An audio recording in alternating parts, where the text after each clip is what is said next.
lois des fauves nourrissent l'anarchie, la déraison justifie ses gâchis. Alors qu'on blâme l'étard de la forêt, jugeons l'humain à l'esprit doré. L'animal rôde autour de ses proches et de leur sang rempli des poches. L'homme suspend souvent sa raison et des deux naît la comparaison. La bête n'a de paix solide à entretenir, sa stabilité aime aller et revenir, mais l'homme a un cercle pacifique qu'il ne cesse de rendre maléfique. Les fauves caressent et dévorent leurs amis en trombe, il est innocent. L'homme de ses bombes coupables allume sur ses semblables la guerre qui embrase tous les sables. Il éteint bizarrement toutes ses stabilités et allume la guerre dans toute sa fatalité. La paix a une résonance banale, vénale chez ceux qui se libèrent de la guerre. Thierno Gueye, né le 18 juin 1996 à Darou Mouhty. Je suis l'auteur de... et je suis également étudiant, je vais dire, à l'Université Gaston Berger de Saint-Louis. Je suis auteur de l'ouvrage Le Cri humain, qui est mon 4e recueil de poèmes, qui est un recueil donc, dans lequel j'évoque tout simplement, je peux dire, l'homme. C'est vrai que le titre Le Cri humain peut ne pas absolument ou totalement donc, refléter ce qu'il y a à l'intérieur, mais c'est un titre donc, évocateur, parlant, donc, parce que l'ouvrage tout s'articule effectivement autour de l'homme, dans ses multiples dimensions, donc également j'y évoque son humanité. Aujourd'hui, on voit que l'homme de plus en plus change par rapport à ce qui est attendu de lui.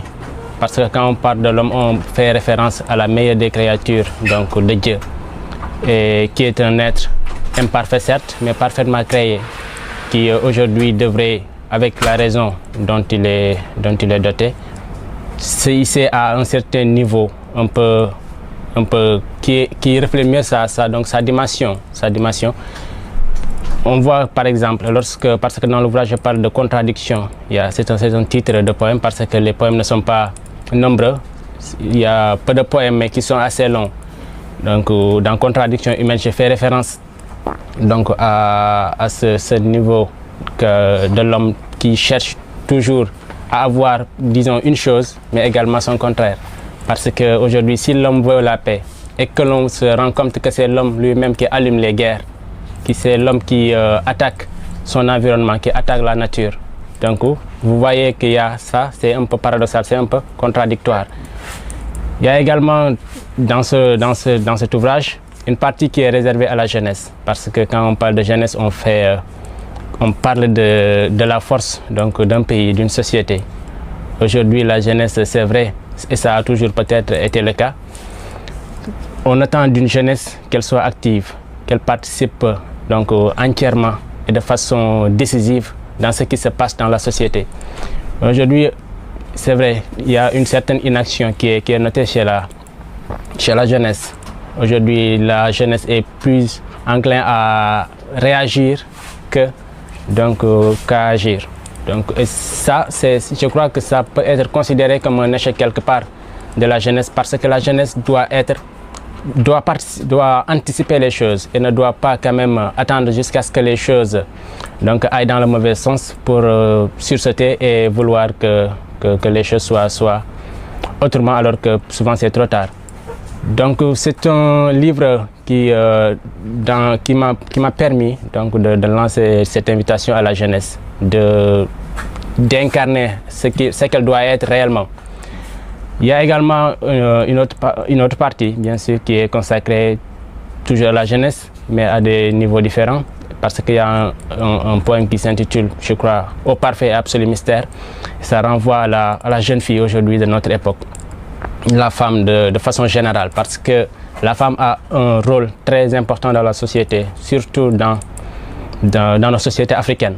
Et je crois que ce rôle est de plus en plus perdu, parce que la femme aujourd'hui se réfère à d'autres réalités, donc adopte d'autres références, d'autres modèles, alors qu'on en a suffisamment ici. Donc ça a été une occasion de l'évoquer et de l'inviter à mieux se connaître et de s'approprier les valeurs qu'on a ici.